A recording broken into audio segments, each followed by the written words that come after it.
Good morning, students. Today we are going to start our geography chapter 4, Air Around Us. Students, all of you are familiar about air. In science and in social science in 6th class, you have studied about air. So let us revise again. What is air? Air is the mixture of various gases like nitrogen, oxygen, carbon dioxide, and other gases. Air also includes water vapor and dust particles. Students, can we feel air? Yes, we can feel the horizontal flow of air. And why is air important for us?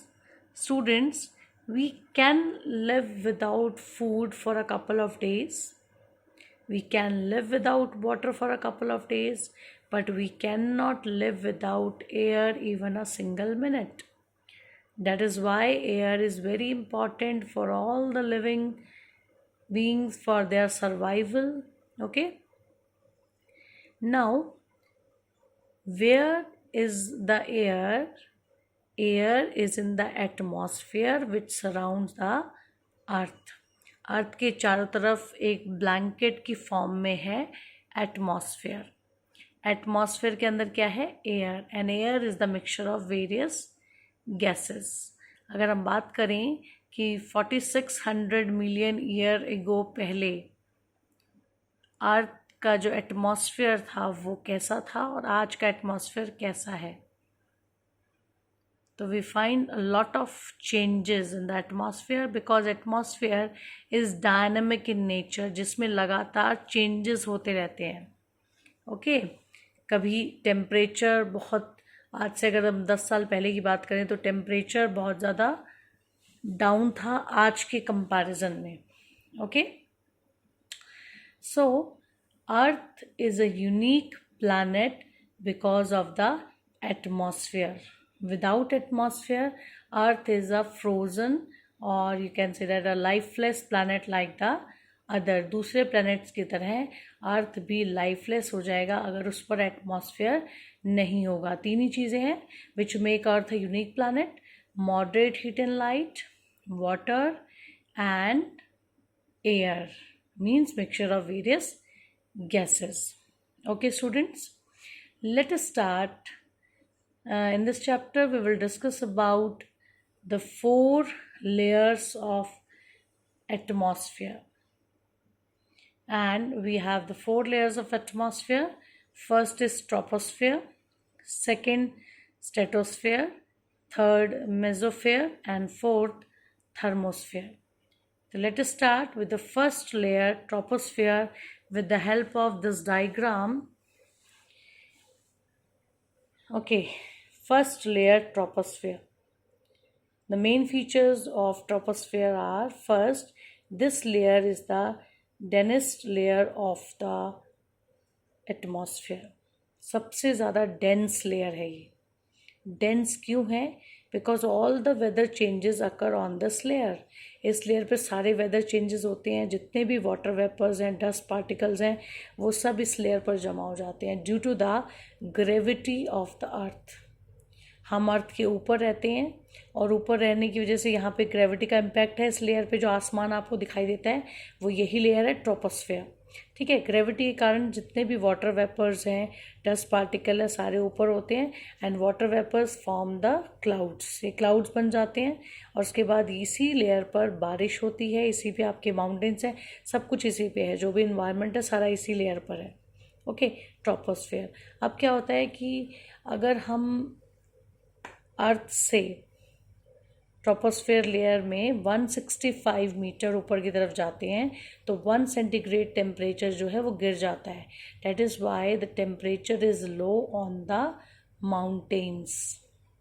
इसीलिए जैसे जैसे हम mountains पर ऊपर की तरफ जाते हैं टेम्परेचर जो है वो गिरना शुरू हो जाता है, मतलब कि ठंड बढ़नी शुरू हो जाती है, टेम्परेचर डाउन हो जाता है. नेक्स्ट लेयर है आपकी स्ट्रेटोस्फेयर. अब क्या हुआ कि सारे वाटर वेपर्स और डस्ट पार्टिकल इस लेयर पर जमा हो गए due to the gravity of the earth. अब यहाँ पे इस लेयर पर क्या हो गया, विजिबिलिटी ज़्यादा शो हो रही है। तो जो एरोप्लेन्स हैं आपके, they can fly on this layer due to the visibility of the sky. अब स्काई में विजिबिलिटी ज़्यादा है, सारे डस्ट पार्टिकल नीचे जमा हो गए, ये बिल्कुल क्लियर हो गई। तो यहाँ पे क्या है, ये लेयर है stratosphere, which is very very suitable for flying aeroplanes. ठीक है। और दूसरा यहाँ पे ozone layer. Ozone layer is a very important gas which find in this layer of stratosphere. Ozone layer क्या करती है, ozone protect us from harmful ultraviolet raise. ठीक है, सन से जो अल्ट्रावायलेट रेज अर्थ पर आती है उसको आने से ओजोन लेयर रोकती है। Student, as you know, Australia में ये एक होल मिला था, जो ओजोन लेयर में एक होल मिला था जिसकी वजह से अल्ट्रावायलेट रेज अर्थ पर आने लगी थी, और ये बहुत ही हार्मफुल है बिकॉज सन रेज जैसे हमें अल्ट्रावायलेट रेज भी मिलती हैं जो स्किन कैंसर का कारण बनती हैं, but ozone gas protect us from the harmful ultraviolet rays. तो how can we stop the to harm the ozone layer, कैसे हम रोक सकते हैं? अगर हम अपने घर में एसी का यूज़ कम करें, पॉसिबल नहीं है क्योंकि टेम्परेचर बहुत बढ़ रहा है, लेकिन अगर हम एसी का यूज़ कम करें तो हम क्लोरोफ्लोरोकार्बन को रिलीज़ होने से रोक सकते हैं, which is very very harmful for us, and it chlorofluorocarbon damage the ozone layer. ओजो क्लोरोफ्लोरोकार्बन है जो एसी से निकलता है। even the shaving cream which is used by your father, आपके पापा जो शेविंग क्रीम यूज़ करते हैं उससे भी क्लोरोफ्लोरोकार्बन निकलता है। ठीक है, जो एटमॉस्फेयर में जाने के बाद ओजोन लेयर को डैमेज करता है। ठीक है, ozone layer protect us from the harmful ultraviolet raise which is found in the stratosphere layer.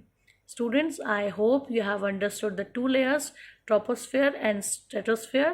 In the next video, we will discuss about the other two layers.